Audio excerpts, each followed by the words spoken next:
अस्सलाम वालेकुम नाज़रीन, मैं हूं मंसूर अली खान। अपने डेली चैनल के ऊपर आपको खुशामदीद कहेंगे। पिछले 12 घंटे की आम तीन खबरों के साथ एक दफ़ा फिर आपके सामने हाजिर। आपसे दरख्वास्त के चैनल को सब्सक्राइब करना मत भूलिए, बेल आइकन प्रेस कीजिए। अगर आपको हमारी वीडियो पसंद है उसे लाइक और शेयर ज़रूर कीजिएगा। नाज़रीन, 32 लाख सब्सक्राइबर्स का टारगेट इस वक्त जब मैं ये वीडियो रिकॉर्ड कर रहा हूँ हार्डली कोई 500-600 सब्सक्राइबर्स रह गए हैं। हो सकता है जब तक आप ये वीडियो देख रहे हो तब तक वो नंबर जो है वो अचीव हो जाए। तो अगर वो नंबर अभी तक अचीव नहीं हुआ तो आप ज़रूर सब्सक्राइब कीजिए ताकि इस नंबर को जो है हम अबूर कर सकें। इस मरतबा मैं अपने वीलॉग का आगाज़ जो है वो ज़रा पाकिस्तानी सियासी मामलात के हवाले से करना चाहूँगा, क्योंकि दो बड़ी डेवलपमेंट्स जो हैं वो सामने आई हैं। उसके बाद मैं ईरान अमेरिका के मामलात के ऊपर जो है मैं जाऊँगा। एक तो ऑडियो है और एक वीडियो है। ऑडियो जो है वो इस वक्त सोशल मीडिया के ऊपर गर्दिश कर रही है, वीडियो जो है वो लीक हुई है। वीडियो किस तरह लीक हुई है, और वीडियो जो है इमरान खान साहब की बहन की वीडियो है, नौरीन खान साहिबा, उनका एक इंटरव्यू है जिसका एक क्लिप जो है वो लीक हुआ है। मैं उसकी डिटेल्स अभी थोड़ी देर में जो है मैं आपके साथ शेयर करूंगा, लेकिन सबसे पहले जो एक ऑडियो है जो इस वक्त सोशल मीडिया पे गर्दिश कर रही है, ज़रा सबसे पहले उसके बारे में बात करना चाहूँगा। ये है जमीयत उलमा इस्लाम के मरकज़ी सेक्रेटरी जनरल मौलाना अब्दुल गफूर हैदरी साहब। उनका एक अदद ऑडियो पैगाम है जो उन्होंने अपने तमाम सूबाई उमरा, नज़मा और कारकुनान के नाम जो है ये उन्होंने पैगाम नशर किया है। इसके अंदर वो कहते क्या हैं, मैं आपको वैसे मतलब पढ़ के सुना देता हूं ताकि आपको आइडिया हो जाए कि वो एक्चुअली उसमें क्या कह रहे हैं। उन्होंने कहा जी कि कारकुनान तैयारी कर लें, अगर कायदे जमीयत के खिलाफ बिला वजह प्रोपेगेंडा बंद ना हुआ तो फिर GHQ के सामने हम धरना देंगे। चारों सूबों की क़यादत बशमूल आज़ाद कश्मीर और गिलगित ये नोट कर लें, जब मरकज़ की तरफ से इशारा मिल जाएगा तो इंशाल्लाह लाखों की तादाद में यहाँ जमा होंगे और पुरअमन तरीके से GHQ के सामने धरना देंगे। अच्छा, ये मामला थोड़ा सा बैकग्राउंड, या अगर आपको नहीं पता तो मैं सिर्फ आपको आगाह कर दूं। ये मामला जो है बेसिकली पिछले इतवार से शुरू हुआ है। मौलाना फजलुर रहमान साहब ने एक तकरीब से खिताब करते हुए, कोई जलसा था या तकरीब थी, वहाँ पे खिताब करते हुए जो है वो पाकिस्तानी अफवाज के बारे में जो है उन्होंने अपने चंद ख्यालात का इजहार किया था। और ख्यालात का इजहार करते करते उसके अंदर जो एक कॉन्ट्रोवर्शियल पोर्शन था, जो उसमें जिसके बाद उनके ऊपर जो है वो मुकदमे भी दर्ज हुए हैं, उसमें उन्होंने ये कहा था कि जनाब अगर आपके फ़ौज के जवान जो हैं वो अगर जाके शहीद होते हैं या ड्यूटी करते हुए जो है वो जाँ बहक होते हैं, शहीद होते हैं, तो ये उनका काम है, तुम लोगों को तनख्वाह इस काम की मिलती है, तो इसके बारे में हमें मत बताओ बार बार, इसमें ये तुम लोगों का काम है।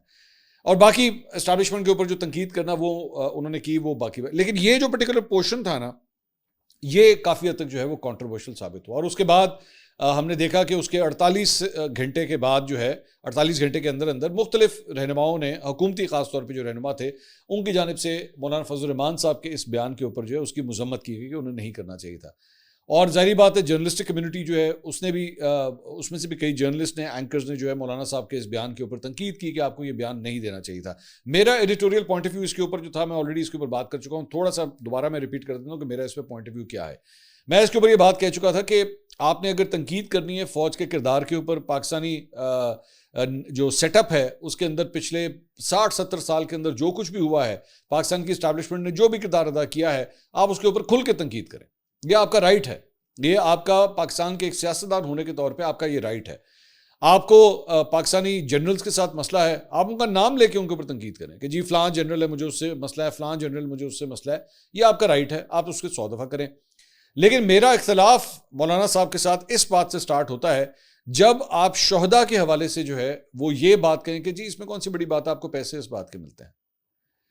तो इसका मतलब है कि फिर आपका जो माइंडसेट है या आपने जहन में जो एक खाका बनाया हुआ है, तो चाहे वो मेजर अजीज भट्टी हो या राशिद मिन्हास हो, फिर आपके ख्यालात तो उन सबके लिए यानी फिर एक जैसे हैं कि अगर उन्होंने उन जंगों के दौरान अगर कोई रोल अदा किया पाकिस्तान की हिफाजत करते करते, तो फिर उसमें ऐसी कौन सी बात है। फिर इसका मतलब है आपके ख्याल में उनको भी इस बात के पैसे मिलते थे।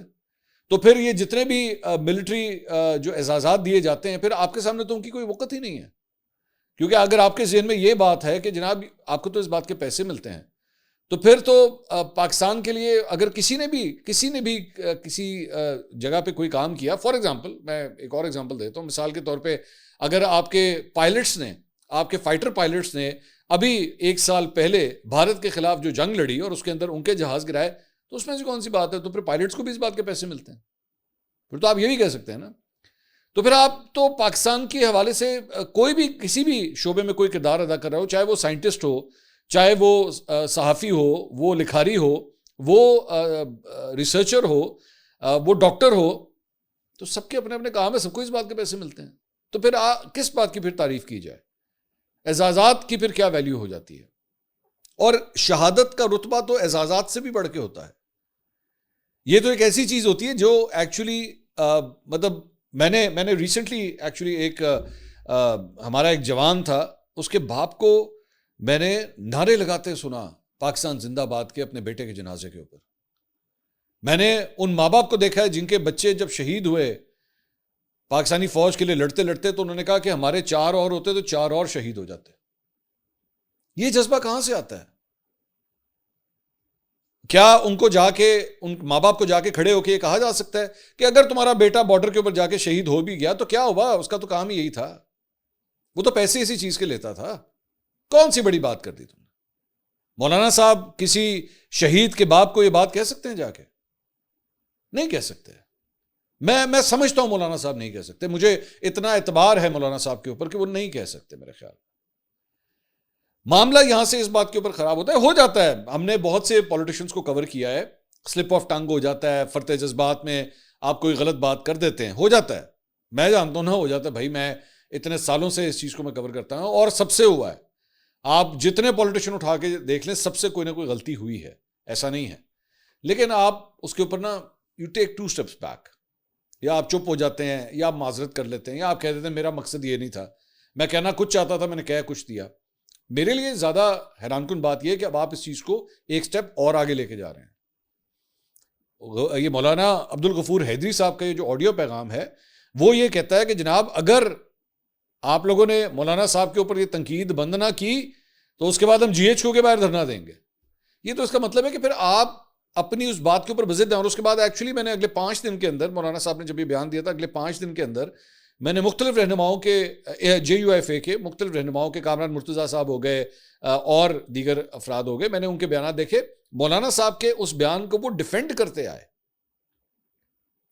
मैं ये नहीं कह रहा कि आप मौलाना साहब की तनकीद शुरू कर देते, ठीक है, जारी बात है, आपका एक पार्टी का स्ट्रक्चर है, आपने अपने जो लीडर है उसकी आपने सपोर्ट जरूर करनी है, लेकिन आप तो आगे से आगे चलना शुरू हो गए कि नहीं, मौलाना साहब ने जो कहा है ठीक है, उसमें गलत क्या है। मुझे पता है लीडरशिप का जो है वो ये सारा आपने ख्याल रखना होता है, लेकिन अब तो आप उसको एक स्टेप और आगे लेके जा रहे हैं कि जी GHQ के बाहर हम धरना देंगे क्योंकि मौलाना साहब पे तनकीद की जा रही है। आप सोचिए अगर ये बात ऑपोजिट हो जाए, मौलाना साहब, अगर शोहदा के वालिदैन ने कह दिया कि हम मौलाना साहब के घर के बाहर धरना देंगे, तो फिर क्या होगा? जिनके बच्चों के बारे में आपने ये कह दिया कि जनाब आपको तो तनख्वाह इस फीस की मिलती है, मौलाना साहब शोहदा के वालिदैन की आंखों में आंखें किस तरह डालेंगे? ये बताइए। आप GHQ के बाहर अगर धरना देने जाएंगे और GHQ के गेट की दूसरी तरफ शोहदा के वालिदैन आके खड़े हो गए, आपके कारकुनान उनकी आंखों में आंखें मिला सकेंगे? जिन्होंने अपने बच्चों की जानें कुर्बान कर दी इस मुल्क के लिए, उन वालिदैन की आंखों में आंखें डाल के देख सकेंगे आप? मामलात को इतना आगे मत लेके जाइए कि पॉइंट ऑफ नो रिटर्न तक पहुंच जाए। ये अच्छा नहीं है। इस मुल्क के अंदर ऑलरेडी बहुत डिविजन्स हैं, इस मुल्क के अपनी सेंसिटिविटीज़ हैं, इस मुल्क के अपने ऐसे क्रूशल पॉइंट्स हैं जिनको मेरे ख्याल में नहीं छेड़ना चाहिए। मैं दोबारा वही बात अपनी, मैंने पहले भी इस टॉपिक पे जब मैंने बात की थी, मैंने आपसे कहा था आपको एस्टैब्लिशमेंट से इशू है, आप बोलिए, खुल के बोलिए, आपका राइट है। मैं समझता हूं पाकिस्तान के हर सियासतदान को अगर उसको एस्टैब्लिशमेंट से मसला है उसको बोलना चाहिए, नाम लेके बोलिए। आपको किसी जनरल से मसला है, नाम लेके बोलिए, इस पर तनकीद करें, आपका राइट है इसके ऊपर, लेकिन उस तनकीद के अंदर पूरी पूरी अफवाज को मत लपेटिए। उसमें उस जवान का जो रात जाग कर आपकी हिफाजत के लिए खड़ा होता है ना, उसकी तस्दीक मत कीजिए। ना वो पॉलिसी बनाने में है, ना उससे पूछा जाता है, ना वो इन मामलात के अंदर इन्वॉल्व है। उसको सिर्फ एक बात पता है कि उसने हाथ में जो है वो गन पकड़नी है और बॉर्डर के ऊपर खड़े होना है ताकि आप और मैं रात को पुरसुकून तरीके से सो सके। हमारा अपना सगा बच्चा होगा ना, मैं आपको एक बात शेयर करता हूं, हमारा अपना सगा बच्चा होगा ना, और वो सिर्फ हमारे घर की हिफाजत के लिए, ये आज करके देख लीजिएगा, अपने 14-15 साल 16 साल के लड़के को एक पिस्तौल पकड़ा के, पिस्तौल क्या पकड़ानी, डंडा पकड़ा दीजिएगा, डंडा पकड़ा के उसको गेट के पास लाके ना खड़ा कीजिएगा कि बेटा आज तूने घर की हिफाजत करनी, सारी रात जाग। 20 मिनट के बाद खुद बच्चे का हाथ पकड़ के घर के अंदर ले आएंगे कि नहीं बच्चे तू सो जा। अगर तू सोएगा नहीं तो मुझे नींद नहीं आएगी। ये मोहब्बत होती है बच्चे के साथ। अब आप जरा उन माँ बाप के बारे में सोचिए जिनके बच्चे बॉर्डर के ऊपर खड़े हुए हैं और ऐसी जगह खड़े हैं जहां ना फोन पे राब्ता हो सकता है, ना उसकी शक्ल देखी जा सकती है, और उनको यह पता है कि ये आने वाले दुश्मन को रोकने के लिए वहां पे खड़ा हुआ है। आप उसके बारे में बात कर रहे हैं। तो मेरे ख्याल में मौलाना साहब को अपने इस बयान के ऊपर जो है नजरसानी करने की जरूरत है, और मेरे ख्याल में मौलाना साहब ये कर सकते हैं। मौलाना साहब के पास इतनी गुंजाइश है कि वो ये कर सकते हैं। और GHQ के बाहर अगर आप धरना देना चाहते हैं तो बस डरिए उस वक्त से कि अगर दूसरी साइड पे शोहदा के वालिदैन आके वहां पे खड़े हो गए तब क्या करेंगे? तब आपके कारकुन या आप उनसे नजरों में नजरें किस तरह मिलाएंगे? दूसरा, एक इमरान खान साहब की बहन है नौरीन खान साहिबा, अलीमा खान साहिबा के बारे में तो आपने काफी सुना होगा। नौरीन खान साहिबा जो हैं वो भी मतलब आजकल एक्टिव हुई है। उनका एक इंटरव्यू का क्लिप जो है इस वक्त सोशल मीडिया के ऊपर चल रहा है। अच्छा, मैं क्लिप में क्या है उस पर तो जरा मैं बाद में आता हूं, लेकिन थोड़ी सी उसकी टेक्निकलिटीज पहले मैं शेयर करना चाहूंगा। ये इंटरव्यू एक्चुअली इस वक्त यूट्यूब पे अवेलेबल नहीं है। ये जवान पाकिस्तान के नाम का एक यूट्यूब चैनल है और रिसेंटली स्टार्ट हुआ है, कोई ज़्यादा पुराना नहीं है। लेकिन ये इंटरव्यू का क्लिप जो है उस पर ये जो एंकर, इनका नाम एहतिशाम है, इन्होंने ये इंटरव्यू किया है। लेकिन ये इंटरव्यू यूट्यूब के ऊपर कहीं अवेलेबल नहीं है। हमने पूरा इसको चेक किया, कहीं पे अवेलेबल नहीं है। लेकिन ये क्लिप सोशल मीडिया के ऊपर इस वक्त चल रहा है। हमने थोड़ा सा इसको मजीद डिग किया है तो हमें अपने सोर्सेज से ये पता लगा कि ये एक्चुअली इंटरव्यू जो है ये 3 महीने पहले रिकॉर्ड हुआ था। ये रिसेंट नहीं है, ये 3 महीने पहले रिकॉर्ड हुआ था। लेकिन ये कभी नशर नहीं हुआ, ये नशर नहीं हुआ। लेकिन इसके क्लिप्स जो हैं वो इस वक्त सोशल मीडिया के ऊपर फैले हुए हैं और बड़ा खतरनाक किस्म का मेरे इतलात के मुताबिक ये इंटरव्यू है जो कभी नशर नहीं किया गया। अब जाहिर बात है कि जवान पाकिस्तान की जो मैनेजमेंट है ये उनका राइट है, एडिटोरियल राइट है, वो उनकी प्रोडक्ट है, वो नहीं उसको रिलीज करना चाहते हैं, एडिटोरियल समझते हैं कि नहीं रिलीज होना चाहिए था, इनका राइट है। लेकिन क्लिप जो है वो इस वक्त सोशल मीडिया के ऊपर वायरल है और क्लिप बड़ा खौफनाक और खतरनाक है। सिर्फ एक क्लिप, मेरी इतलात के मुताबिक इसमें कुछ और बातें भी नौरीन खान साहिबा ने की हुई हैं जो बहुत खौफनाक हैं। लेकिन इसमें वो क्या फरमा रही हैं जरा वो मैं आपके साथ शेयर करना चाहूंगा। उन्होंने कहा है, सवाल के जवाब में उन्होंने कहा कि जंग में उन्होंने मोदी से मिलकर ड्रामा किया था। ये 3 महीने पहले नौरीन खान साहिबा के ख्यालात हैं, ठीक है, 3 महीने पहले। 3 महीने पहले से मुराद है कि अगर इस वक्त जुलाई है तो जून, मई, अप्रैल, और अप्रैल का मतलब है कि आप समझ लिए कि जंग के तकरीबन 1 साल के बाद, जो पाकिस्तान और भारत की जंग हुई थी उसके 1 साल के बाद इमरान खान साहब की बहन के ये ख्यालात हैं। कहती है जी जंग में उन्होंने मोदी से मिलकर ड्रामा किया था, यानी पाकिस्तान ने मोदी के साथ मिलकर ये ड्रामा किया था जंग का। मोदी इनको फौरी फिक्स कर देता, ये नौरीन खान साहिबा कह रही हैं कि मोदी इनको फौरी फिक्स कर देता, पाकिस्तान को फौरी फिक्स कर देता। मोदी रुका क्यों था? डर गया था, इतना बड़ा मुल्क। अच्छा, अब आप इससे सिर्फ ये जो 2 जुमले हैं ना, ये 2 जुमले एक्चुअली नौरीन खान साहिबा के माइंडसेट को बताते हैं कि वो भारत को कितनी बड़ी तोप समझती हैं और अपने आप को, अपने मुल्क को कितना को कमतर समझती हैं कि ये भारत का मुकाबला करेंगे। मतलब मैं ये एक्सपेक्ट कर रहा था, हो सकता है ये किसी बीजेपी की कोई पॉलिटिशियन होती, कोई कांग्रेस की पॉलिटिशियन होती, कोई अर्नब गोस्वामी की बहन होती, तो मैं ये सोच सकता था कि हाँ उनके ये ख्यालात इस तरह के हो सकते हैं कि वो पाकिस्तान के बना गए, पाकिस्तान भारत का मुकाबला करेगा, मतलब ये वो कह सकते हैं। तो मैं कह सकता हाँ यार जारी बात, उन्होंने यही जहर उगलना, और क्या कहना है उन्होंने। लेकिन ये इमरान खान साहब की बहन ये राय रखती है। आगे कहते हैं इजराइल पीछे था। अब आप जरा कंस्पिरेसी थ्योरी, ये जो पहाड़ बनाया हुआ है ना ख्यालात का, जरा इसको सुनते जाइए आगे, बड़ा लंबा क्लिप है, सुनते जाइए आगे। इजराइल पीछे था, उन्होंने पाकिस्तान से इजराइल को तस्लीम करवाना था, वो तो मामला ईरान की वजह से खराब हुआ। अच्छा, ईरान की वजह से, ईरान की जंग पहले हुई थी पाकिस्तान भारत से या बाद में हुई थी? तो ईरान की वजह से खराब हुआ। मुत्तहिदा अरब अमारात वालों ने कर लिया ना, अब पाकिस्तान की बारी है। यानी इनका कहने का मकसद जो मैं समझा हूं वो ये है कि मुत्तहिदा अरब अमारात ने इजराइल को तस्लीम कर लिया, अब बेसिकली पाकिस्तान की बारी थी, पाकिस्तान ने इजराइल को तस्लीम करना था। मेरी बात गौर से सुने, इसके पीछे इजराइल था, यह बात याद रखें। क्या इसके पीछे पाकिस्तान था? क्या वो चाहते थे कि इजराइल पाकिस्तान को तस्लीम करे? ये ईरान की शरारत है। क्या हुआ था? उन्होंने दुबई वाला मामला किया, अब बारी पाकिस्तान की थी। और अमेरिका में जो इब्राहिम अकॉर्ड की बात हो रही थी वो भी इसी मकसद के लिए था जो ट्रंप को करना चाहिए था। ट्रंप इनकी तारीफ क्यों करता है? अब डोनाल्ड ट्रंप की तारीफ से भी इनको मसला है कि डोनाल्ड ट्रंप जो है वो पाकिस्तानी हुक्मरानों की या पाकिस्तान की तारीफ क्यों करता है। वो पाकिस्तान की तारीफ, डोनाल्ड ट्रंप उनकी तारीफ क्यों करता है? क्या आप समझते हैं कि ट्रंप उन्हें पसंद करता है? अच्छा जी, ट्रंप सानून पसंद भी नहीं करता भाईजान। नौरीन खान साहबा के मुताबिक ट्रंप हमें अच्छा भी नहीं समझता। ट्रंप अपने लोग उसके खिलाफ हैं। ट्रंप खुद कमजोर हो चुका है। तो आप समझते हैं कि इब्राहिम अकॉर्ड होना था? इजराइल पहले ही पाकिस्तान से मुलाकात कर चुका था, इजराइल इससे राब्ते में था। अच्छा, इजराइल पाकिस्तान से राब्ते में था, पाकिस्तान से मुलाकात कर चुका था। यहां पे नौरीन खान साहब बिल्कुल बात सही कह रहे हैं। हाँ, आप हैरान होंगे मैं क्या कह रहा हूं कि मतलब नौरीन खान साहबा ने कि ये जो बात की है कि पाकिस्तान जो है वो इजराइल से मिल चुका था, ये किस तरह नौरीन खान साहबा सही कह रही, मैं आपको बताता हूं। खुर्शीद कुसूरी साहब पाकिस्तान तहरीक इंसाफ के एक रहनुमा थे। एक ज़माने में मुशर्रफ साहब के वज़ीर ख़ारजा हुआ करते थे।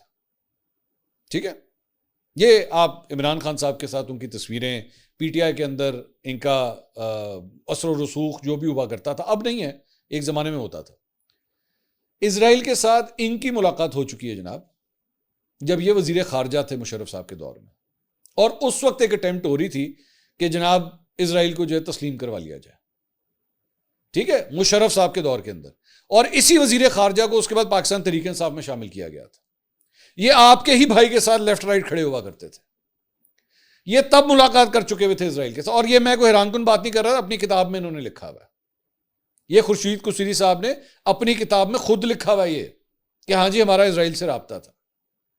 ठीक है, तो अगर आपने पूछना ही है ना कि पाकिस्तान में किसने एक्चुअली इजराइल के साथ राब्ता किया, तो आपके पार्टी के रहनुमा ने, जिसको आपके भाई ने शामिल किया हुआ था पार्टी के अंदर, उन्होंने किया था ये सब कुछ। आगे कहती हैं इसलिए उन्होंने ये सब इसलिए किया ताकि पाकिस्तानी फौज की इज्जत बढ़े। सो ये कह रही हैं कि मोदी के साथ लड़ाई इसलिए करवाई गई कि पाकिस्तानी फौज की इज्जत बढ़े, यानी कि हमसे लड़ाई जो है वो इंडिया और पाकिस्तान की इसलिए हुई है कि पाकिस्तानी फौज की इज्जत बढ़े, इसलिए हम लड़ पड़े आपस में। मोदी ट्रंप को लिफ्ट नहीं करवा रहा था। ट्रंप चाहता था कि मोदी उसके मातहत रहे। मोदी खुद एक सुपर पावर बन चुका है, वो रूस के साथ है। आप जरा माइंडसेट आप देखिए कि इनकी नजर में मोदी सुपर पावर बन चुका है, और मोदी जो शुरू में इन्होंने कहा कि मोदी इनको फिक्स कर देता, मोदी रुका क्यों था? डर गया था। आप जरा इनका माइंडसेट देखिए कि ये इंडिया को या मोदी को कितना बड़ा तोप समझती है। और पाकिस्तान जो एक्चुअली जंग लड़ने के बाद पूरी दुनिया के अंदर एक फातेह के तौर पे सामने आया है, पूरी दुनिया के ममालिक, मुस्लिम ममालिक जो है पाकिस्तान की इस जीत को एक्सेप्ट कर रहे हैं। कोई नहीं कर रहा तो इमरान खान की बहन नहीं कर रही। अब इनकी बहन को किस तरह मनाए बंदा? मैं बड़ा काबिल एहतराम रिलेशनशिप है। मैं माजी में ये बात कह चुका हूं कि मेरा ना जमान फैमिली के साथ एक ऐसा रिलेशनशिप है जो मैं इनके बहुत से लोगों को जो है मैं अब से नहीं कई सालों से जानता हूं, और मैं अभी भी इज्जत और एहतराम के साथ बात करना चाहूंगा, क्योंकि जाहिर बात है मैंने कल को उनसे मिलना भी है। लेकिन फॉर गॉड सेक यार, मुझे नहीं पता केड़ा आप लौंडे लपाड़े किनकी वीडियोस देखती हैं आप बैठ के, कौन आपको पसंद है, कौन आपके दिमाग के अंदर इस किस्म की जो है वो कंस्पिरेसी थ्योरी डालता है। लेकिन यकीन कीजिए कि आप मुझे बिल्कुल उसी तरह जो है ना वो लगना शुरू हो गई। कोई थर्ड क्लास किस्म की एक फिल्म होती है ना जो बनाई जाती है, जिसके अंदर कोई सर पैर नहीं होता किसी चीज का। आपने पूरी की पूरी एक कंस्पिरेसी थ्योरी जो है ना बना दी है, क्योंकि बेसिकली आप इस बात को एक्सेप्ट ही नहीं कर पा रहे कि जनाब पाकिस्तान जो है वो भारत को जंग में हरा चुका है। कि हराने के बाद भी जो है ना ये इस किस्म के लोग जो है ना वो अक्सर औकात जाके आपका, ये वो लोग होते हैं, ये ऐसे ना बड़े वो क्या है, सड़ियल किस्म के रिश्तेदार होते हैं। ये वो सड़ियल किस्म के रिश्तेदार होते हैं कि आप शादी ब्याह हो ना, आप उनको बुला लें, आप यकीन करें उनके चेहरे से वो नफरत और वो जेलसी खत्म ही नहीं होती। ये होती हैं इस तरह की ना, को आंटियां अंकल इस किस्म के होते हैं। आप उनको शादियों शुदियों में बुला लेना तो वो खुश नहीं होते, वो आपको देख के जल रहे होते हैं, भुन रहे होते हैं, सड़ रहे होते हैं। कहदा ब्याह क्यों होना पे? मेरी धी इत्थे बैठी, मेरा मुंडा इत्थे बैठा होता तो ब्याह हो ही नहीं रहा। और उनको इस बात पे साड़ आया होता। So don't start acting like a jealous aunty. ठीक है, आप कुछ भी, आप इमरान खान की बहन होंगी, आप पाकिस्तान तहरीक इंसाफ से होंगी, लेकिन बराए मेहरबानी आप एक पाकिस्तानी भी हैं। मैं अभी भी आपकी हुब्बुल वतनी पे कोई सवाल नहीं करना चाहता, क्योंकि मेरी ये आदत नहीं है। But actually portraying India like that, एक तो बात तय है कि मैं आपको यह बता दूं कि अभी आपका ये जो क्लिप है ना, ये जिस तरह मैंने इसको डिस्कस किया है, अगले 24 घंटे में जो है पूरे इंडिया के चैनल्स के ऊपर जो है वो चलना शुरू हो जाएगा। ये वही नौरीन खान है जिन्होंने एक पूरे सीक्वेंस ऑफ इवेंट्स के साथ ना इंडिया के चैनल्स पे जाकर टक टक टक टक टक टक सारी जगह इंटरव्यू दिए थे, क्योंकि कहते थी जी मेरे पाकिस्तानी टीवी के ऊपर जो मेरा इंटरव्यू नहीं होता। मैं आपको खुल के दावा देता हूं, आइए मैं आपका इंटरव्यू करता हूं, आप बोलें आपने जो बोलना है, और खुल के बोलिएगा जो आपने बोलना है, सब नशर करूंगा मैं, और बोलें, एक एक चीज नशर करूंगा। आप आ जाएं, अलीमा खान साहब आ जाएं, जो बोलना है बोलें, जनरलों के खिलाफ बोलना है बोलिए, खुल के बोलें, इंटरव्यू मैं करूंगा आपका, मेरे सवालों के जवाब फिर आपको देने पड़ेंगे। फिर ये वाला काम नहीं होगा कि वहां पे जो है ना वो जिस तरह आपके भाई के इंटरव्यूज हुआ करते थे कि जी फुल टॉस ठा 6, फुल टॉस ओ 6, और जिस तरह आईपीएल के अंदर इंडियन क्रिकेटर्स मार रहे होते हैं ना, वो उनका 15 साल का एक लौंडा जिसको उन्होंने बड़ा हिट किया हुआ था, इंग्लैंड में जाके किस तरह फ्लॉप हुआ वो, क्योंकि वहां पे पिचेस जो हैं वो सही बनी, वहां पे तो फटा पिचेस बना देते थे ना आईपीएल के ऊपर, वो एंज मारदा 6, ऑंज मारदा 6, उस तरह के इंटरव्यू नहीं होंगे। फिर इंटरव्यू होगा तगड़ा इंटरव्यू। तो आपकी ये जो ख्वाहिश है ना बार बार Modi Modi Modi, India India India India, shining India आपको बाहर में आपकी आंखों में नजर आना शुरू होता है, गेट आउट ऑफ दैट। मैं पाकिस्तान की इस जीत को, जिसको पूरी दुनिया ने माना है, पूरी दुनिया ने एक्सेप्ट किया है, नहीं कोई एक्सेप्ट कर रहा था, इमरान खान की बहन नहीं एक्सेप्ट कर रही। आपने इंटरव्यू देना होता है, आप इंडियन चैनलों पे चली जाती हैं। आपको अपने ये जो ट्रंप आज आपको एडा भैड़ा लगता पे है, अब मैं निकाल के दिखाऊं आप लोगों के क्लिप्स, जब वो ट्रंप का इलेक्शन जब हुआ था तो आपके लीडरों ने क्या क्या कहा था, एंज आना है फोन, एंज फोन आना है इत्थे कि जी छड्डो खान नू। तब तो ट्रंप बहुत अच्छा था, तब तो आप सदके वारी जाते थे ट्रंप के, उसकी बलाएं लेने के लिए आप लोग तैयार बैठे थे सबके सब। वो एक बड़ा वो मशहूर सीन है, आपको चले मैं इंडिया की एग्जांपल देता हूं, आपको इंडिया बड़ा पसंद है ना, वो मैं कभी खुशी कभी गम के अंदर ना, वो अभी पिछले दिनों वो शफीउल्लाह जान साहब का जो एक क्लिप था हेलीकॉप्टर से उतरने वाला, उसके साथ भी वो बड़ी मीम जो है वो साथ चली थी कि शाहरुख खान हेलीकॉप्टर के ऊपर आता है और वो जो उसका घर है उसके लॉन के अंदर हेलीकॉप्टर जो है लैंड करता है, शाहरुख खान उसमें से छलांग मारता है, घर की तरफ जाता है, आगे वो अमिताभ बच्चन की जो बीवी है वो थाली लेके एंज एंज एंज एंज करके खड़ी होती है। तो मैं जानता हूं कि कुछ यहां पे लोगों के जज्बात ऐसे ही इंडिया को लेके, कि उनका बस नहीं चलता, हाथ में थाली लेकर एंज एंज शुरू हो जाए, but not at the cost of Pakistan. नहीं, ऐसा नहीं होगा, ऐसा कतई नहीं होगा। अगली वीडियो में आपसे दोबारा मुलाकात होगी। अल्लाह हाफिज।